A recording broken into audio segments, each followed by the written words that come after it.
നമസ്കാരം. മലയാളി വാർത്തയിലേക്ക് സ്വാഗതം.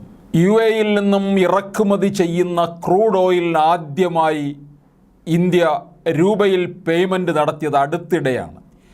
ഇപ്പോഴിതാ ക്രൂഡ് ഓയിലിന് പുറമെ കൂടുതൽ മേഖലയിൽ രൂപയിലുള്ള വ്യാപാരം ശക്തമാക്കുകയാണ് ഇന്ത്യയും യുഎഇയും.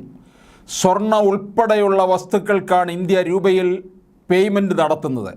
ഇന്ത്യയിൽ നിന്നുള്ള ചില ഇറക്കുമതികൾക്കായി യുഎഇ ഇതേ രൂപ തന്നെ ഉപയോഗിക്കുന്നതായും ഒരു മുതിർന്ന ഉദ്യോഗസ്ഥനെ ഉദ്ധരിച്ച് മണി കൺട്രോൾ റിപ്പോർട്ട് ചെയ്യുന്നു.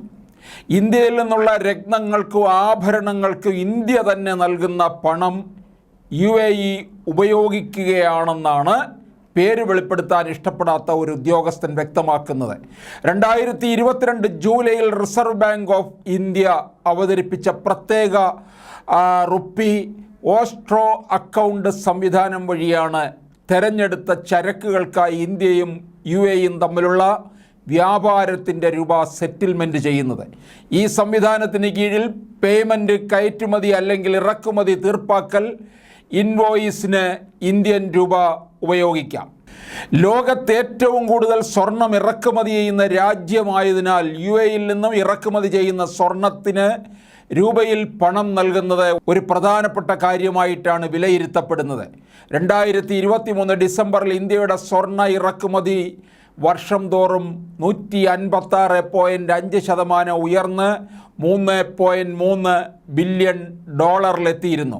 2023-24 ആദ്യ 9 മാസത്തെ മൊത്തം തുക $35.95 ബില്യൺ ആയി. അതായത് 2022-23 അതേ കാലയളവിനേക്കാൾ 26.6% കൂടുതൽ.